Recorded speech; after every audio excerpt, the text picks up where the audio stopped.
बिस्मिल्लाहिर्रहमानिर्रहीम। अस्सलाम वालेकुम नाज़रीन। Forex, stocks and crypto currency की मार्केट सपोर्ट एंड रेजिस्टेंस पे चल रही होती है। इस तरीके के साथ रेजिस्टेंस बनाती है तो हम सेल करते हैं और फिर नीचे आती है, यहाँ पे सपोर्ट बनाती है तो हम बाय कर देते हैं। यहाँ पे हम जैसे ही बाय करते हैं और नीचे एक स्टॉप लॉस लगाते हैं तो उसके बाद मार्केट फिर से ऊपर चली जाती है और यहाँ पे रेजिस्टेंस पे मार्केट आती है। जैसे रेजिस्टेंस पे मार्केट आती है तो हमने यहाँ से सेल करना होता है। जैसे हम यहाँ से सेल करते हैं और यहाँ पे अपना स्टॉप लॉस लगाते हैं तो मार्केट नीचे आती है। मार्केट यहाँ पे नीचे आती है, यहाँ पे एक सपोर्ट बनाती है। हम यहाँ से जैसे बाय करते हैं, मार्केट इस सपोर्ट को तोड़ देती है और हमारे स्टॉप लॉस हिट करा देती है। हमारे स्टॉप लॉस को हिट कराने के बाद मार्केट फिर से ऊपर जाती है। मार्केट इस सपोर्ट को तोड़ती है। इस सपोर्ट को तोड़ने के बाद यहाँ पे इस रेजिस्टेंस को तोड़ देती है। इस रेजिस्टेंस को तोड़ने के बाद मार्केट बहुत ज्यादा ऊपर चली जाती है। तो नाजरीन, यहाँ पे क्या होता है, यहाँ पे हमारा एक इस जगह पे स्टॉप लॉस हिट हो जाता है, दूसरा स्टॉप लॉस इस जगह पे हिट हो जाता है। तो नाजरीन, ये असल में होता क्या है, ये असल में स्मार्ट मनी का ट्रैप होता है। स्मार्ट मनी छोटे छोटे ट्रेडर्स के साथ ट्रैप कर जाती है और छोटे छोटे ट्रेडर्स को लॉस दे जाती है। तो नाजरीन, आज की वीडियो में हम स्मार्ट मनी को पढ़ने वाले हैं। मैं आप लोगों को बताने वाला हूं कि स्मार्ट मनी क्या होती है और स्मार्ट मनी किस तरीके के साथ ट्रेडिंग करती है और हम किस तरीके के साथ स्मार्ट मनी को फॉलो करके अपनी ट्रेडिंग प्रॉफिट में ला सकते हैं। तो नाजरीन, स्टार्ट करते हैं आज की वीडियो। नाजरीन, आज से हम स्मार्ट मनी का कोर्स स्टार्ट करने वाले हैं। हो सकता है स्मार्ट मनी के कोर्स में हमें 5 से 10 वीडियोस बनानी पड़े, क्योंकि स्मार्ट मनी का कोर्स काफी लेंथी है। तो आज फर्स्ट लेक्चर में हम स्मार्ट मनी को स्टार्ट कर रहे हैं। नाज़रीन, स्मार्ट मनी असल में होता क्या है, smart money makes the market movement. Smart money हमेशा मार्केट को मूव कराता है। स्मार्ट मनी जैसे चाहता है मार्केट को मूव करा सकता है। स्मार्ट मनी अगर चाहता है मार्केट सेल में जाए तो मार्केट सेल में चली जाती है। स्मार्ट मनी अगर चाहता है कि मार्केट बाय में चली जाए तो मार्केट बाय में चली जाती है। Smart money is also called institutions investors like big banks, financial investors. नाज़रीन, स्मार्ट मनी इंस्टीट्यूशन होते हैं या हम इसको इन्वेस्टर भी कह सकते हैं, लाइक बिग बैंक्स और फाइनेंशियल इंस्टीट्यूशन हम इसको कह सकते हैं। Smart money control the forex, stocks and crypto currency market. Smart money ने forex, stocks and crypto currency की मार्केट को कंप्लीटली अपने हाथ में किया होता है, अपने होल्ड में किया होता है। जिस तरीके के साथ स्मार्ट मनी चाहती है मार्केट को मूव करा सकती है। Smart money means unlimited money. Smart money का मतलब होता है अनलिमिटेड पैसा, अनलिमिटेड डॉलर्स। स्मार्ट मनी के पास बहुत ज्यादा पैसे होते हैं तो स्मार्ट मनी अगर बाय करता है तो मार्केट बाय में चली जाती है। स्मार्ट मनी अगर सेल करता है तो मार्केट सेल में चली जाती है। When ever smart money wants it can move market in its favour. Smart money जब भी चाहता है मार्केट को अपने फेवर में मूव करा सकता है। Smart money easily move the market, so today we will study how smart money moves the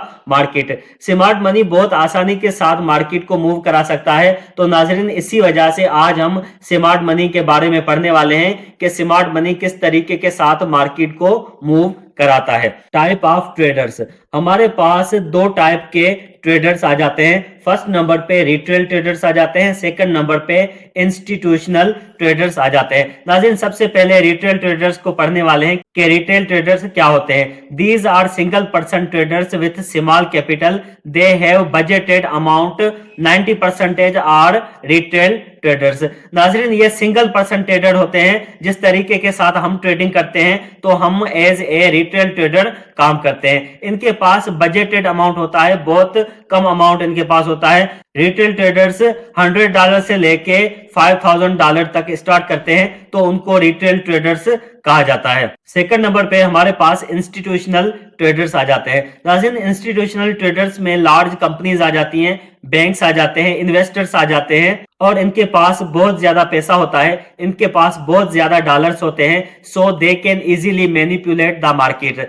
इसी वजह से वो मार्केट को आसानी के साथ मैनिपुलेट कर सकते हैं, जिस तरफ चाहे वो मार्केट की डायरेक्शन को अपने फेवर में मूव कर सकते हैं। दे आर ओनली 10%, वो सिर्फ 10% मार्केट में होते हैं जो कि मार्केट से ज्यादातर प्रॉफिट हासिल करते रहते हैं। नाज़रीन, यहाँ पे एक फेमस ट्रेडर की एक बात शेयर करता चलूं। उस ट्रेडर का कहना है कि 90% ट्रेडर लॉस में जाते हैं जबकि 10% ट्रेडर प्रॉफिट में जाते हैं। तो नाज़रीन, 90% ट्रेडर जो लॉस में जाते हैं वो रिटेल ट्रेडर्स होते हैं और 10% जो प्रॉफिट में जा रहे होते हैं वो इंस्टीट्यूशनल ट्रेडर्स होते हैं। नाज़रीन, ये जस्ट कहने की बातें होती हैं, लेकिन ऐसा कुछ भी नहीं होता है। यहाँ पे रिटेल ट्रेडर्स भी forex, stocks and crypto currency की मार्केट में प्रॉफिट हासिल कर सकते हैं अगर वो एक्सपीरियंस्ड प्लेयर हैं और proper risk and reward ratio के साथ ट्रेडिंग कर रहे होते हैं तो वो भी प्रॉफिट हासिल कर सकते हैं। तो नाज़रीन, आज हम इंस्टीट्यूशनल ट्रेडर्स को पढ़ने वाले हैं कि वो किस तरीके के साथ ट्रेडिंग करते हैं। स्मार्ट मनी के फर्स्ट लेक्चर में अभी हम स्टडी करेंगे beginner retail traders mistakes. Retail traders कौन सी मिस्टेक्स करते हैं जिनकी वजह से वो लॉस में रहते हैं। नाज़रीन, अगर आप भी इस टाइप की मिस्टेक्स कर रहे हैं तो काइंडली ये मिस्टेक्स आप हटा दें। नाज़रीन, अभी वो मिस्टेक्स में आप लोगों के सामने शेयर करने वाला हूं ताकि अगर आप भी इस टाइप की मिस्टेक्स कर रहे हैं तो अपनी ट्रेडिंग से उन मिस्टेक्स को दूर कर दे। तो नाज़रीन, बिगिनर ट्रेडर की सबसे पहली मिस्टेक ये होती है watching multiple YouTubers videos did not select a particular mentor. Beginner trader मुख्तलिफ यूट्यूबर की वीडियोस देखते रहते हैं, वो कभी भी एक पार्टिकुलर मेंटर को फॉलो नहीं करते हैं। वो मुख्तलिफ यूट्यूबर की वीडियोस देखते हैं जिसकी वजह से वो एक स्ट्रेटेजी को या एक मेथड को फॉलो नहीं कर सकते हैं। Different YouTuber forex, stocks and crypto currency की ट्रेडिंग को अपने माइंड लेवल के मुताबिक बयान करते रहते हैं। तो इसी वजह से अगर आप मुख्तलिफ यूट्यूबर्स की वीडियो देखते हैं तो काइंडली वो देखना आप बंद कर दें। आप जस्ट एक मेंटर को फॉलो करें।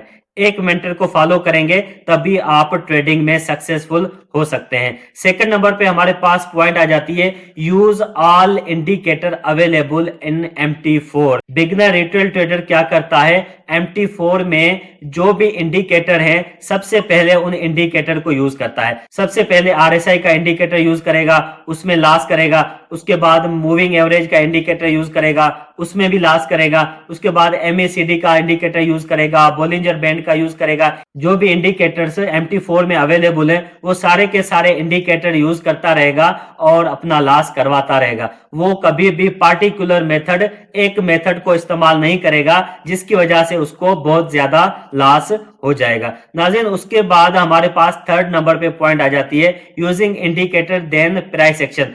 इंडिकेटर यूज करने के बाद वो प्राइस एक्शन पे आ जाएगा, प्राइस एक्शन का मेथड यूज करेगा। किसी भी एक मेथड पे वो नहीं टिकेगा और उसके बाद वो मल्टीपल टाइम फ्रेम पे आएगा। H1 का टाइम फ्रेम यूज करेगा, H4 का टाइम फ्रेम यूज करेगा, इवन के डे 1 का टाइम फ्रेम भी यूज करेगा, लेकिन फिर भी वो लास्ट में आएगा क्योंकि वो एक पर्टिकुलर स्ट्रेटेजी को फॉलो नहीं कर रहा है। तो नाज़रीन, इसी वजह से वो लॉस उठाता रहेगा forex, stocks and crypto currency की मार्केट पे। थर्ड नंबर पे you was failed because did not grip on single thing but use everything little little. वो कभी भी कामयाब नहीं होगा क्योंकि उसने एक चीज को फॉलो नहीं किया है, उसने हर चीज को थोड़ा थोड़ा फॉलो कर दिया है। तो नाज़रीन, इसी वजह से मैं हमेशा आप लोगों को कहता रहता हूं कि जब भी आप लोग ट्रेडिंग करें एक सिंगल मेथड को फॉलो करें, एक सिंगल मेथड पे अपनी ट्रेडिंग करें और एक सिंगल मेथड पे ग्रिप हासिल करें। Forex, stocks and crypto currency market is business, it is not gambling. Forex की मार्केट को बिजनेस मार्केट समझ के ट्रेड करना चाहिए। इसमें हमने गैम्बलिंग नहीं करनी है, हमने 1/2 रिस्क रिवार्ड रेशो के साथ ट्रेडिंग करनी है। हमने प्रॉफिट और लॉस दोनों को एक्सेप्ट करना है। अगर हमें प्रॉफिट होता है तो हमने प्रॉफिट को एक्सेप्ट करना है, अगर लॉस होता है तो लॉस को भी एक्सेप्ट करना है। हमने मार्केट से कभी भी बदला नहीं लेना है। अगर हम $10 का लॉस करते हैं तो दूसरी ट्रेड में हमने ये नहीं सोचना है कि अभी हमने मार्केट से $10 को लेके ही उठना है। हमने अपने लॉस को एक्सेप्ट करना है। हमने एक प्रॉपर टारगेट को अचीव करना है। हमने एक प्रॉपर टारगेट पे ट्रेडिंग करनी है। हमने दिन का टारगेट बना देना है कि हमने एक दिन में कितना प्रॉफिट हासिल करना है और वो प्रॉफिट हासिल करने के बाद हमने मार्केट से बाहर निकल आना है। You have to find opportunity. If any day there is not any opportunity you did not trade.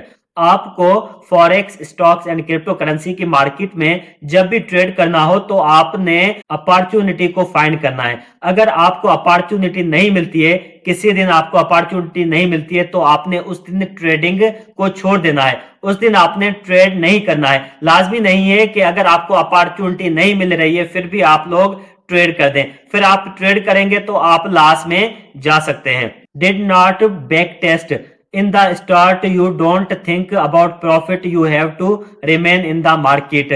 जब भी नया trader forex, stocks and crypto currency की मार्केट में आता है तो वो डेमो पे बहुत कम ट्रेडिंग करता है। अगर डेमो पे ट्रेडिंग करता भी है तो भी एक स्ट्रेटेजी को फॉलो नहीं कर रहा होता है, ऐसे ही ट्रेडिंग कर रहा होता है और उसमें थोड़ा बहुत प्रॉफिट हासिल करने के बाद वो रियल पे आ जाता है। जबकि रियल अकाउंट की तरह डेमो अकाउंट पे भी आपने एक स्ट्रेटेजी पे काम करना है, उस स्ट्रेटेजी पे आपने सक्सेसफुल होके उसके बाद आपने रियल अकाउंट पे आना है। तो इस तरीके के साथ ही आप ट्रेडिंग में सक्सेसफुल हो सकते हैं।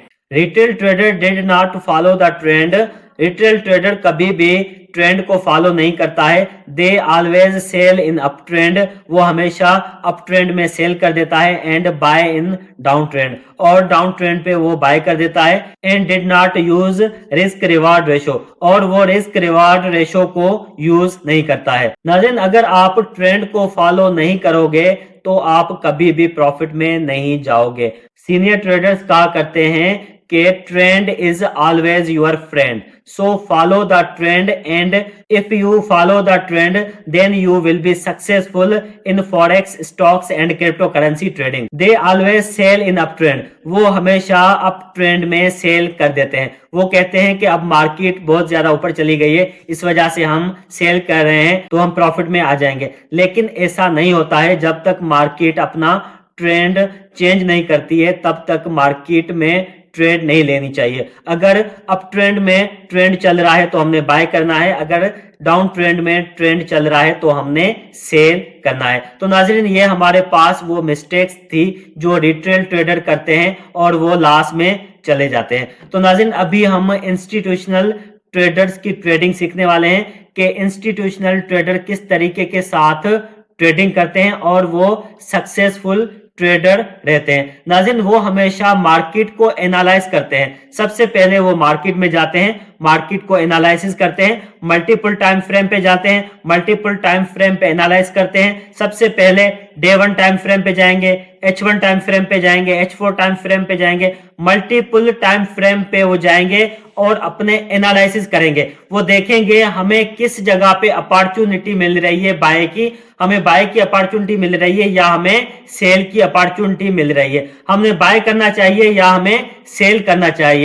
इंस्टीट्यूशनल ट्रेडर हमेशा एनालाइज करने में टाइम लगाते हैं और उसके बाद एक अच्छी सी ट्रेड ढूंढ के उस पे प्रॉफिट हासिल करते हैं। नाज़रीन, सेकंड नंबर पे रिस्क रिवार्ड रेशो आ जाता है। सबसे पहले हमने अपना रिस्क सिलेक्ट करना है कि हमने यहाँ पे कितना रिस्क लेना है। रिस्क सिलेक्ट करने के बाद ही हम रिवार्ड सिलेक्ट करेंगे, क्योंकि अगर हम रिस्क सिलेक्ट नहीं करेंगे तो हमारा रिस्क बढ़ता जाएगा और हमारा रिवार्ड हमें नहीं मिलेगा। तो नाज़रीन, इसी वजह से अगर आप प्रॉफिटेबल ट्रेडिंग करना चाहते हैं तो आपने सबसे पहले रिस्क मैनेजमेंट को सीखना है कि रिस्क मैनेजमेंट किस तरीके के साथ किया जाता है। थर्ड नंबर पे रेगुलेटरी कंप्लायंस आ जाता है। तो नाज़रीन, रेगुलेटरी कंप्लायंस को पढ़ने की जरूरत नहीं है, क्योंकि regulatory compliance just institutional traders करते हैं।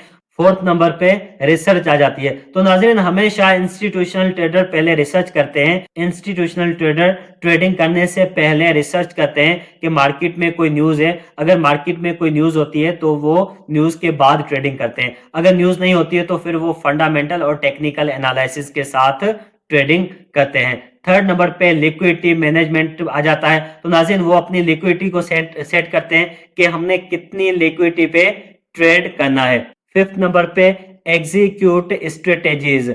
इंस्टीट्यूशनल ट्रेडर हमेशा एक स्ट्रेटेजी को उठाते हैं और हमेशा उस स्ट्रेटेजी को फॉलो करते हुए अपनी ट्रेडिंग को जारी करते हैं। Monitoring and reporting. जब भी इंस्टीट्यूशनल ट्रेडर लॉस में जाता है तो वो एक रजिस्टर उठाता है, उस रजिस्टर पे नोट करता रहता है। अगर प्रॉफिट में जाता है तो भी वो उस रजिस्टर पे सिस्टम पे नोट करता है कि मैंने कितनी ट्रेड्स प्रॉफिट में की और कितनी ट्रेड्स लॉस में की।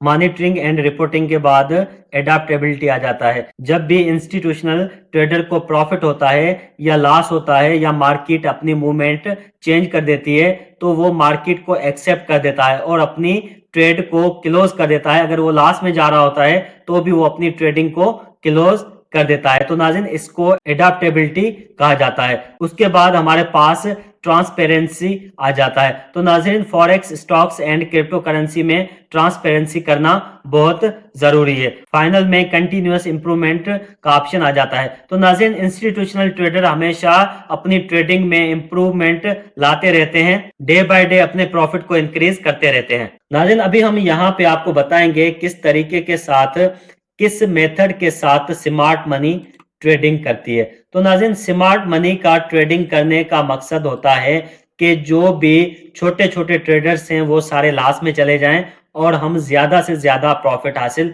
कर सके। तो नाज़रीन, वो किस तरीके के साथ ट्रेडिंग करते हैं, वो सबसे पहले मार्केट में इस तरीके के साथ सपोर्ट एंड रेजिस्टेंस बनवाते हैं। नाज़रीन, यहाँ से मार्केट उठी और यहाँ पे मार्केट ने एक रेजिस्टेंस बना डाली।